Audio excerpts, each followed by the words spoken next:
እግዚአብሔር አምላኸይ ምስጋና ክብሪ ዕቤት ስግደት እስምካ ይኹን። እግዚአብሔር አምላኸይ እስኻ ሰናይ ኢኻ ምሕረትካ ንዘለዓለም ይነብር። ቅዱስ ኣቦ መንፈስካ ክድግፈኒ ግልያኻ ኣብ ቅድሜኻ ደው ኢሉ ኣሎ። ስለትግፈኒ ትሕግዘኒ ኣቐዲመ መስክነካ እትፈትዎ ወድኻ ብስም ኢየሱስ ኣሜን። እዚ ወንጌል ሰላም መላእ ዓለም ኣገልግሎት ወንጌል ሰላም ወንጌል ብስራት እዩ። ንየማን ጸጋም ንነይ ዘይብል ንጽሩዕ ዕላማ ዝሓዘ 1 million souls for Christ. One soul and one nation at a time, anywhere in any place, at any cost and sacrifice. ብዝብል ጽኑዕ ዱልዱል መርሖ ተመስረተ ሚኒስትሪ እዩ። ክብሪ ንስሙ ይኹን። ናይ ሎሚ መልእኽቲ ኣርእስቲ እግዚአብሔር ምእማን ገደብ የብሉን፣ ወሰን የብሉን፣ ደረት የብሉን መበል 169 ክፋል ሎሚ ካብ ዝሓለፈ ዝቐጸለ ብዛዕባ ህይወትን እምነትን ነቢይ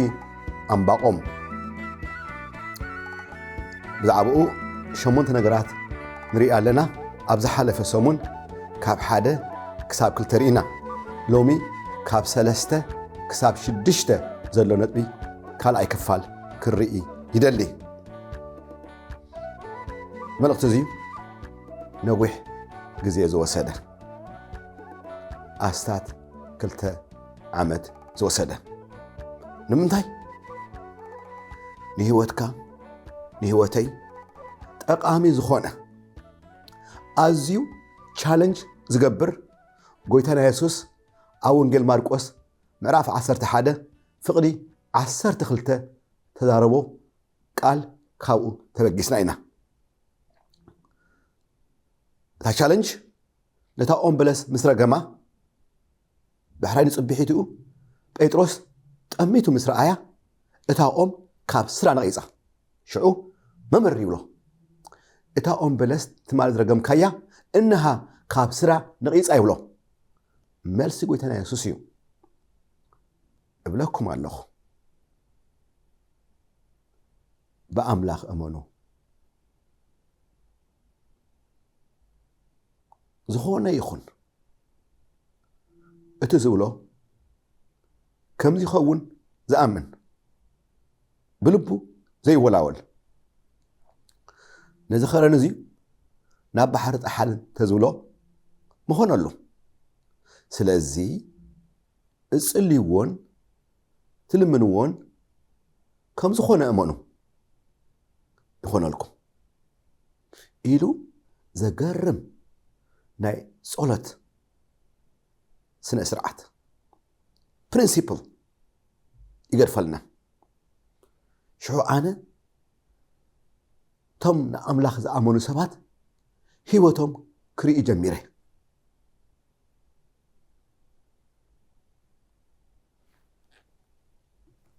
ዳሕራይ ኣብ ብሉይ ኪዳን ዝነበሩ ንኣምላኽ ዝኣመኑ ናይ እምነት ጀጋኑ ተባሂሎም ስሞም ኣብ ብሉይ ኪዳን ዝነበሩ ግን ኣብ ሓድሽ ኪዳን ኣብ መልእኽቲ ዕብራውያን ምዕራፍ 11 ስሞም ተጽሒፉ ይረክብ። ሓደ ብሓደ ህይወቶም እምነቶም ክርኢ ጀመርና። እዚኣቶም ክሳብ መጨረሽታ ንእዝጊ ኣሚኖም ዝወድኡ ታ መስመር ዝሓለፉ ወዲኦማ ኩላትና እዚ ኢና እንደሊ። ምጅማር ጽቡቕ እዩ ግናኸ ምውዳእ ዝመስሎ የለን። ህይወትካ ብዓወት ክዛዝም ከለኻ ክሳብ መጨረሽታ እዚኣቶም ናይ እምነት ጀጋኑ ታ መንገዲ ልስልስቲ ጥራይ ነበረትን ክንደይ ወዲቆምን ተሲኦምን እዮም ግን ተስፋ ከይቆረፁ ክሳብ መጨረሻ እምነቶም ኣብቲ ሰማይን ምድርን ዝፈጠረ እግዚአብሔር ጎይታ ሰራዊት ኣሚኖም ክሳብ መጨረሽታ ናይ እምነት ጀጋኑ ካብ መጀንቢርና ካብ አቤል ዳሕራይ ሄኖክ ኖህ አብርሃም በዓልቲ ቤቱ ሳራ ወዶም ይስሐቅ ኣብ እርግና ዝወለድዎ ዳሕራይ ያዕቆብ ዮሴፍ ወለድ ሙሴ አይቶ አምራምን ወይዘሮ ይኳበድን ከምኡን ሙሴ ባሪያ እግዚአብሔር ዳሕራይ ጸሓፊ እንታይ ይብል ብዛዕባ ያሪኮ ይዛረብ መን ዝክር ኢያሱን ካሌብን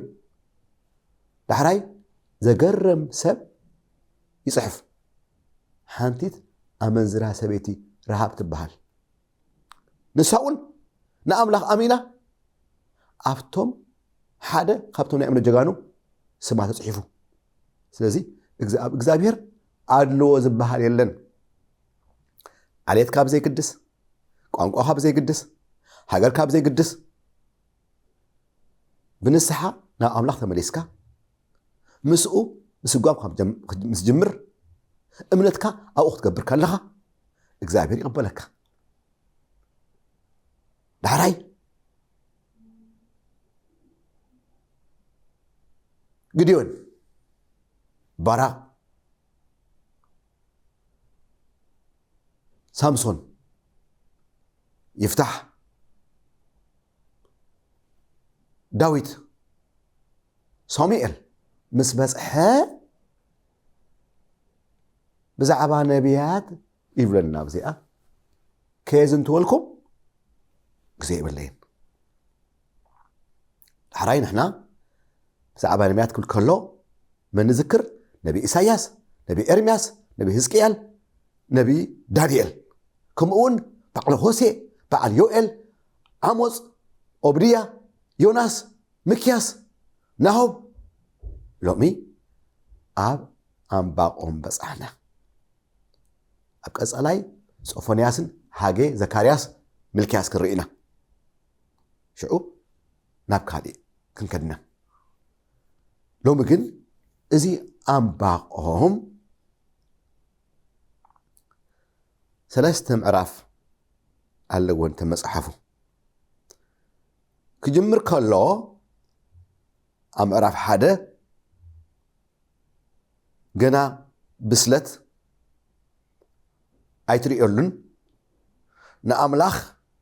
በቲ ዝሪኦ ከባቢኡ ብዛዕባ ፍትሒ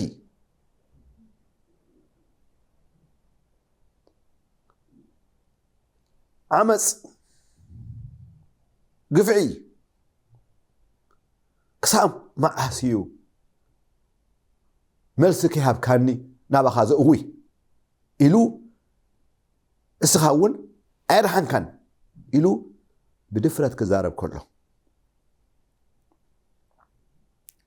ሽዑ መልሲ ምስ ሃቦ ትመልሱ ድማ ንነቢ ዕምባቆም ክወሓጦሉ ኣይከኣለን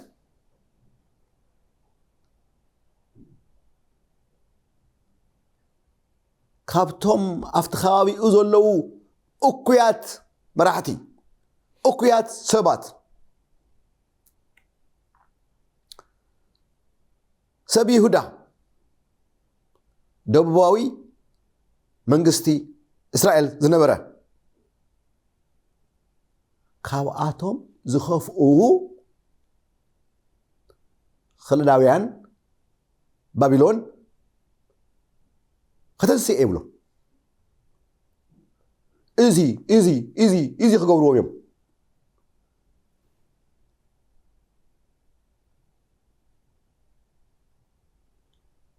ኣዝዮም ዝኸፍኡ ብኦም ጌርካሲ ንህዝብኻ ክትቐፅዕ ኢሉ ክርዳእ ይኽኣለን ሽዑ ሎሚ ታሳልሰይቲ ነጥብ ንሪኣ ኣብ ምዕራፍ 2 ፍቕዲ 1 ልስልስ ክብል እዩ ነቢ ዕንባቆም ብዛዕባ ክትዐይ ንሱ እንታይ ከም ዝዛረበንን ኣነ ድማ እንታይ ከም ዝምልሰሉ ተጠንቂቐ ክርኢስ ኣብታ መሓለውዬ ደው ክብል እየ ኣብ ልዕሊ ግንቢ እውን ክቀውም እየ ይብል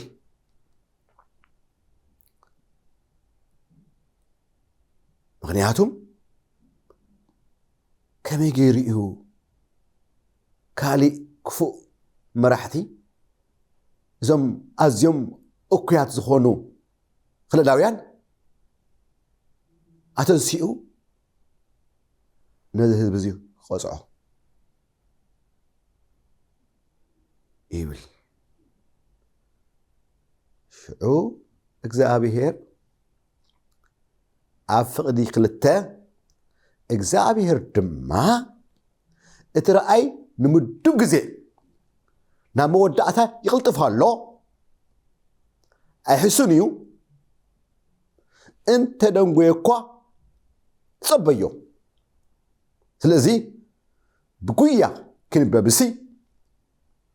ነቲ ረኣይ ኣብ ሰሌዳታት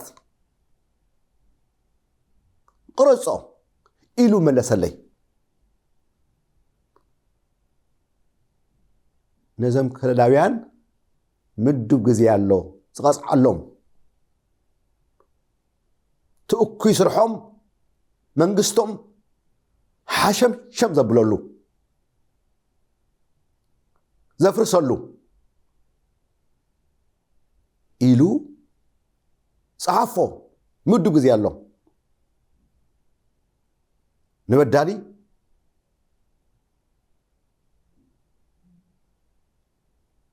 ዕሽሽ ዘይብል ከም ንጹህ ዘይርኢ ሓቀኛ ፍጹም ጻዲቕ ዝኾነ ናይ ሰማይ ኣምላኽ ኣብ ዝፋኑ ኣሎ ሽዑ ከምኡ ምስ በሎ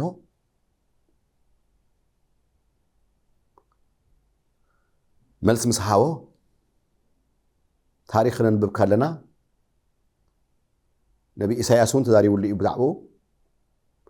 ነቶም እኩያት ክፉኣት መራሕቲ ዝነበሩ ከለዳውያን ነዞም ሰብ ይሁዳ ቆፅዖም ብኦም ምስ ገበረ ንዓኣቶም ድማ ግዜ መዲቡ ቶም ፐርዥያን መፂኦም ንዓኣቶም ድማ መንግስቶም ድኳዕኳዕ ክብልዎም ከለዉ ኣጥፍእዎም ስለዚ እግዚኣብሔር ኣምላኽ ኣብ ምድሪ ኣብ ኩላ ምድሪ ስልጣን ዘለዎ እከይ እንዳገበርካ ከፈእ እንዳገበርካ ኣምላኽ ዘይርኤካ ከይመስለካ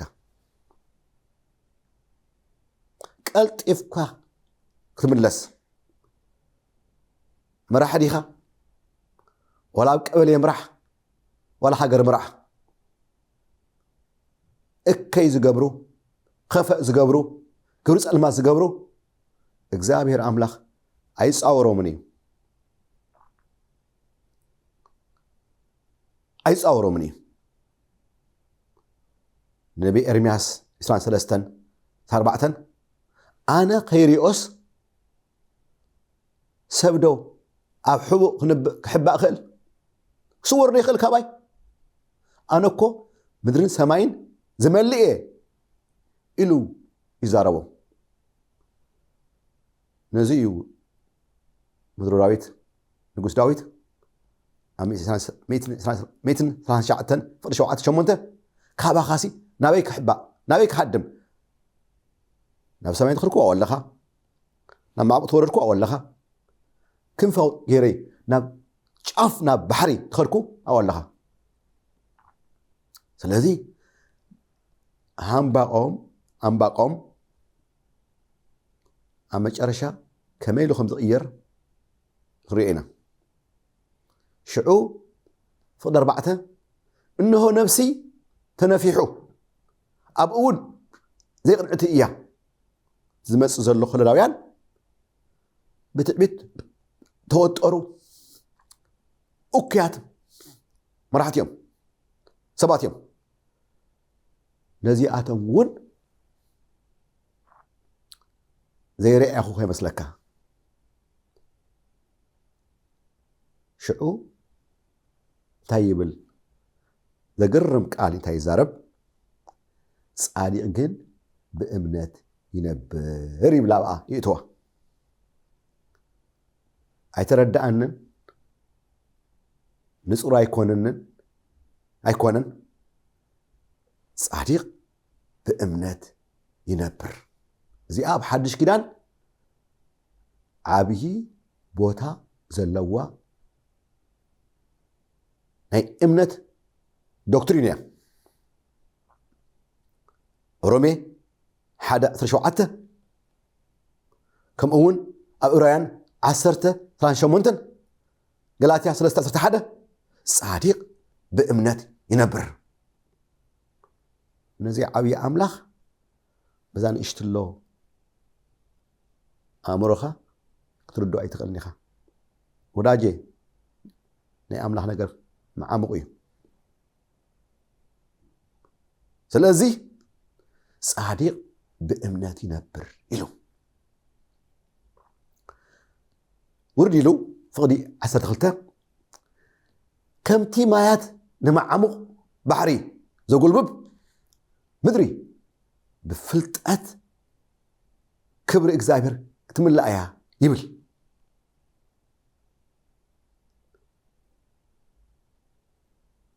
ዳሕራይ እኮ ኣምላኽ ክገልጸሉ ከሎ ኣምላኽ ይግለጸልካ ዕቤቱ ናይዚ ኣምላኽ እዚ ዕቤት ዳሕራይ ከምዚ ኢሉ ይዛረብ እቲ ንኸተማ ብደም ዝሃንጽ ወይልኡ ፈራዲ ኣሎ ንዓዲ ብኣበሳ ዘይጽንዕ ወይልኡ ንብፃዩ ዘስትዮን ዕርቃኑ ክረአስ ዘስክሮን መርዚ ዘቕርበሉ ወይልኡ ፈራዲ ኣሎ ዋላ ሓንቲ ሓደ ሰብ ኸፈእ ገይሩ ብኣምላኽ የተፈርደ ዘምልጥ የልቦን ነዚ እዩ ኣብርሃም ዘፍጥረት 18:25 ኣንታ እግዚኣብሔር ፈራዲ ኩላ ምድሪ ይብሎ ፍትሒ ዶ ይተውፅእን ይብሎ يوصل با ስለዚህ ዘዋጽእ ብንስሓ ናብ ኣምላኽ መምላስ ምስኡ ብብርሃን መምላስ ካሊእ ምርጫ የልቦን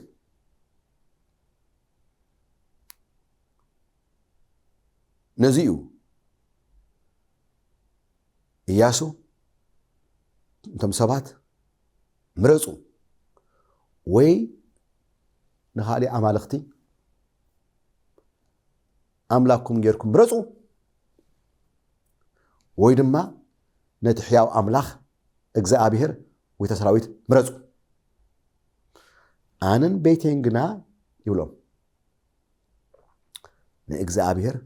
ክነምልኽ ንእግዚኣብሔር ክነግልግልና ይብሎም ኣብ ኢያሱ 4:15 ስለዚህ حوية حفتي كبرات سمعتي تهيوت مرجع እግዚአብሔር አምላክ ንሰባት ብርጫይ ፈቃድ ሂዎም ደቂ እስራኤል ኣብ ዘዳግም 30 ፍቅዲ 19 እንሆ በረኸትን መርገምን ኣብ ቅድሚኹም የንብር ኣለኹ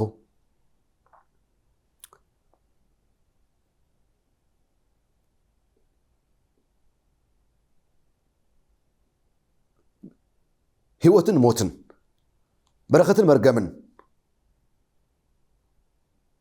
ንስኻትኩምን ደቁኹምን ብህይወት ክትነብሩ ህይወት ሕረዩ ምርጫ መጽሐፍ ቅዱስ ጥራዩ እታ ሕቶ ይቅርበልካ መልሲ ድማ እዚኣ እያ እሞ ምረፅ ይብለካ ሓራይልካ ምምራፅ ናትካ ድርሻያ ናትካ እጃምያ ጎይታ ኢየሱስ እውን ኣብ ወንጌል ማቴዎስ ምዕራፍ 7 ፍቅዲ 13-14 ክልተ መንገዲ ኣለዋ ኢሉ ተሓንቲት ገፋሕያ ሓያሎ ሰባት ድማ ብኣይኸዱ ናብ ጥፍኣት ትወስድ ተሓንቲ ድማ ፀባብያ ሒደ ሰባት እዮም ዝረኽብዋ ናብ ህይወት ትመርሕ ነታ ፀባብ ምረፁ ንኣሕረዩ ናብ ህይወት ትመርሕ ሽዑ እታ ፀባብ መንገዲ እታ ህይወት ትመርሕ መን ምዃና ኣብ ወንጌል ዮሃንስ ምዕራፍ 14 ፍቅዲ 6 እታ መንገዲ ህይወትን ሓቅን ኣነ ብዘይካይ ናብ ኣቦ ዝመፅእ የልቦን ኢሉ እታ መንገዲ ናብ መንግስቲ ሰማያት ትወስድ كمون تامعصو من مخانا أو نقول يوحنس برافع 10 فقد حدا نسخهم زخونة أبقى يحبرنا سلازي حوية هفتي كبرى سمعتي እግዚአብሔር ናብ ህይወትካ ክመጽእ ናብ ህይወትካ ክመጽእ ሓድሽ ህይወት ክበኪ ምሕረት ክገብረልካ ይቕር ክብለልካ ብንስሓ ናብኡ ክትምለስ ዝሓፃር ጸሎት ምሳይ ሓቢርኩም ጸልዩ ብርክ ክበሉ እዳውኩም ናብ ሰማይ ዘርግሑ ንምንታይ ትሕትና እዩ ዘርኢ እግዚአብሔር ትሑታት ጸጋ ይህቦም ንዑብያት ድማ የዋርዶም ይብለና ብርክ ክበሉ ወእግዚአብሔር አምላክና ኣብ ቅድሜኻ ንቀርብ ኣሎና ብሓጢአተይን በደለይን ድማ ይእመን ደንቂ ጸለይ ምሕረትካ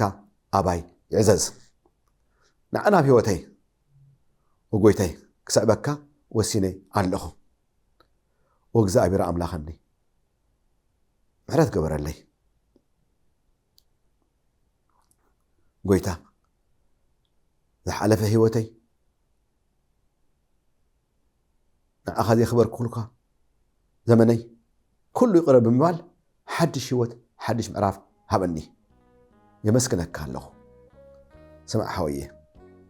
ጸሎት ጸሊኻ ዶ ጽቡቕ ጌርካ ኢየሱስ ዕርፊ ኣብ ኢዱ ሒዙ ድሕሪ ጥምት ንመንግስቲ ኣምላኽ ኣይበቅዕን በላ መስቀሉ ተሰኪሙ ዘይስዕበኒ ንዓይ ብቑዕ ኣይኮነን መስቀል ሓሰር መከራ ጸርፊ ውርደት ስቃይ ሰባት ጡፍ ዝበለሉ ብዘንጊ ርእሱ ዝሃረሙሉ ንዓይ ንዓኽን ክብል ተዋረድሉ ቦታ እዩ ግናኸ ሞይቱ ድሕሪ 3 መዓልቲ ተንሲኡ ብኽብሪ ድማ ናብ ሰማይ ዓሪጉ ከምኡውን ብኽብሪ ተመሊሹ ክመጽእ እዩ እታ ግዜ ተወዲኣ እያ ደወል ክድወል መለኸት ድማ ክነፋሕ ስለዚ ሓወየ ኣሳር ኢየሱስ ሰዓቦ ኢየሱስ ሃይማኖት ከይመስለካ ከይትጋገ ኢየሱስ ክርስቶስ ጴንጤ ከንሻ ኦርቶዶክስ ካቶሊክ ከይመስለካ ኢየሱስ ክርስቶስ ወደ ኣምላኽ ክርስትና መንግስቲ እያ ከምኡቶም ዝተሰአ ኣግብሮ ሐዋርያት ምዕራፍ 1 ፍቕዲ 3 ንሐዋርያቱ ን40 መዓልቲ እንዳተገልጸሎም ብዛዕባ መንግስቲ ኣምላኽ እንዳመሃሮም ብብዙሕ መገዲ ሕያው ከም ዝኾነ ርእሱ ከም ዘረአዮም ርኢና መንግስቲ እያ ሓደ መዓልቲ ካብ ሰሜን ካብ ደቡብ ምስራቅ ምዕራብ ፋሕ ኢሎም ዘለዉ ካብ ኩሉ ዓሌት ቋንቋ ሃገር ክእከቡ እዮም ምጥቀት ይበሃል ሃንደበት ክልተ ዓራት ክድቅሱ እዮም ይብለና ብሉ ዮሐንስ ይቕረታ ኣብ ሉቃስ 7 ፍቕዲ 14 ሓደ ክውሰድ እዩ ሓደ ድማ ሕደግ እዩ ክልተ ኣንስቲ ብሓንስታ ፈትሕና እየን ሓንቲ ትውሰድ ሓንቲ ድማ ትሕደግ ክልተ ኣብ ወፍሪ ክውዕሉ እዮም ሓደ ክውሰድ ሓደ ድማ ሕደግ ሃንደበት እዩ ዝኸውን ክመጽእ ከሎ ብደመና ስለዚ ካብቶም ዝውሰዱ ክትኸውን ኣሳር ኢየሱስ ዓቦ ብምሉእ ሓይልኻ ብምሉእ ልብኻ እመነዊ ኣውዛዝማ ኣለኹ ሳልሳይ ክፋል ብዛዕባ ህይወትን እምነትን ነቢይ ዕንባቆም ክንርኢና ደሓንኩን ባባይ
عبسم كازلو حيلي من كي